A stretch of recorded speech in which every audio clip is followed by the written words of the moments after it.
Walter Cronkite not only agreed to be a supporter, but he taped a statement which you can see on MediaChannel.org that makes me sound like a moderate. Walter Cronkite speaking out strongly against media concentration and for the values of our democracy.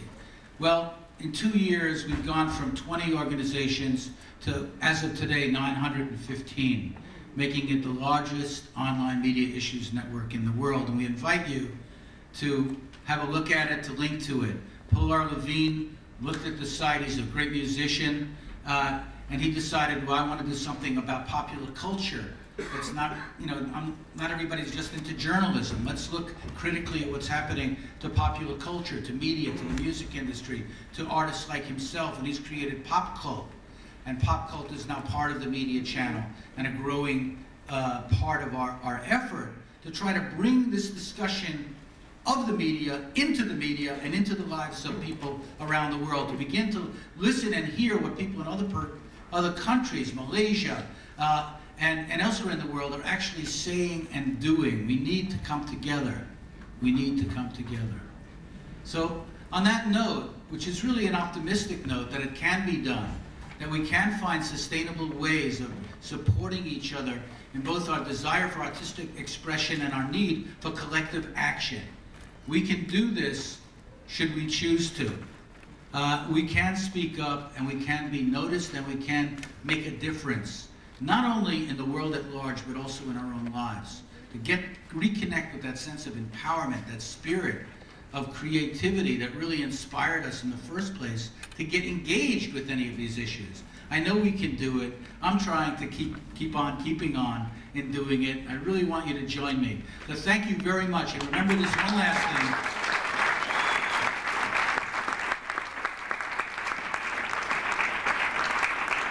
A friend of mine on the radio in San Francisco used to close his newscast with this little admonition. He said, if you don't like the news, go out and make some of your own. Thank you very much.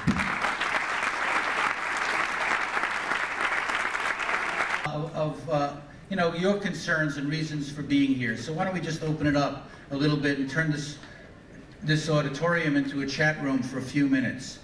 Can we do that? Can anybody, who wants to start? Yes, speak up though, we don't have mics. Okay, we're both fellow ABC refugees, I guess. And now in the news we see they're going to knock Nightline off, which is the one show that any of us had any hope for. What do you think about that issue? As a journalist, I mean, what in the world is, I mean, you've been talking about it, but it's like... All right, I'll come back to that. Let's hear some other points. Somebody else. Yes, Pilar Levine. I had this site, Danny was talking about pop cult. One thing we need to all be aware of, and whenever you talk to people about the media consolidation and what it's doing to music, they'll say, but you can hear every type of music there is. We have freedom of speech here, and the consolidation is not affecting that in any way. And I totally agree with that. In this country, in this culture, we have freedom to speak, but what we're losing now is freedom to hear. Music that's not designed for the making of profits has more and more become ghettoized, so that if most people enjoy music as a sort of cultural accessory. This is what I listened to when I grew up. This is going to be, my future nostalgia fodder, in my middle age. But some of us are really into music. It brings inspiration to our lives. It takes us from here to there.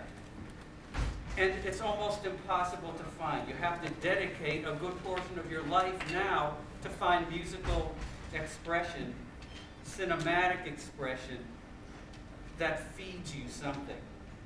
So this is something we need to be aware of. It's that freedom to hear that's really at stake. Thank you, Dan. Let's introduce yourself. My name is Michael Masucci. I'm from Los Angeles. I run a media center there. We're independent artists, grab cameras and sound equipment and actors and dancers and actors and dancers and make movies. And they make music. And I want to agree with Paul and say, I don't believe it ever was easy to find alternative media. But I think what we have to stop being is passive about it and be active about looking. Go out and find your alternatives. There are all kinds of media everywhere, and many of you are probably part of that scene, but find out about the other scenes, because there is already a global network of independent people. These websites you're talking about, and probably 500 others that need to link together, will form an alternative media center much bigger than ABC and much more decentralized. All of the implementation is there. It takes people like these guys, people like you, to simply know about each other and realize how much of this is already in place. Let's do it. Thank you.